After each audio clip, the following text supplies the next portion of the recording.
ভর্তি একটা গাড়ি এনে উঠে পড়ছে, উঠে পরে পরে গাড়ি থেকে আগুনের সূত্রপাত হয়েছে। প্রত্যেকটা সিলিন্ডার পরবর্তীতে বিস্ফোরিত হয়েছে, ভয়ঙ্কর বিস্ফোরিত। আর আগুন মোটামুটি 40 ফুট উপর পর্যন্ত উঠছে। এখানে ট্রান্সমিটার পড়ছে, পাশে ছিল গ্যাস ফিল্ড। ভাগ্য ভালো যে গ্যাস ফিল্ডে যায় নাই বা বাতাসের কারণে এই পাশের বিল্ডিংগুলোতে লাগে নাই। গ্রামটা মনে হয় আপনার বালু দিতেছে রাস্তার মধ্যে, এই জন্য শব্দ দিতেছে। হঠাৎ করে দেখি আমার থাই গ্লাস পুরা একদম মনে ফাইটে গেছে। আমরা রুমের মধ্যে ঢুকি নাই, রুম থেকে একদম বেরিয়ে গেছি। তো দীর্ঘদিন ধরে আপনার এই অবস্থা, রাস্তাটা কাঁচা হয়ে রয়েছে, বৃষ্টি হইলে পানি জমে, ড্রাইভাররা দেখে না কাঁচা কিনা, এই জন্য গাড়ি উল্টায় থাকে, উল্টায় অ্যাক্সিডেন্ট হয়। কোনোভাবেই সম্ভব না যে ইট দিয়ে রাস্তা মেরামত করা। এই 4 লেনের কাজ যা আমরা দেখতেছি বিগত 4 থেকে 5 বছর ধরে চলতেছে।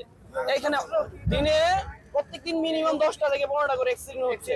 এইগুলো ড্রাইভার কে নিবে? আমাদের ডিসি মই বসে আছে এসি রুমের ভিতরে। দিনেই মানে একটা দুইটা তিনটা করে গাড়ি অ্যাক্সিডেন্ট হচ্ছে এবং কেউ রেহাই পাচ্ছে না। আমি দ্রুত প্রশাসনকে বলবো রাস্তাটা কাউতলি থেকে ব্রাহ্মণবাড়িয়া বিশ্ব রোড পর্যন্ত মানে এই রাস্তা অতি তাড়াতাড়ি অতি দ্রুত যাতে এই সংস্কার করা হয়। ঘটনাস্থলে এসে দেখতে পাই যে একটি ট্রাক ভর্তি গাড়িতে অনেকগুলো গ্যাস সিলিন্ডার ছিল, আগুন দাউ দাউ করে জ্বলছে এবং বেশ এক্সপ্লোশন হচ্ছে। যেখানে আমাদের বেশ চ্যালেঞ্জ ছিল, আমাদের ফায়ার ফাইটার যারা আছে, আমরা যারা আছি, তাদের সকলকে সেফ রেখে আগুনটা কন্ট্রোল করা আমাদের জন্য বেশ চ্যালেঞ্জ ছিল।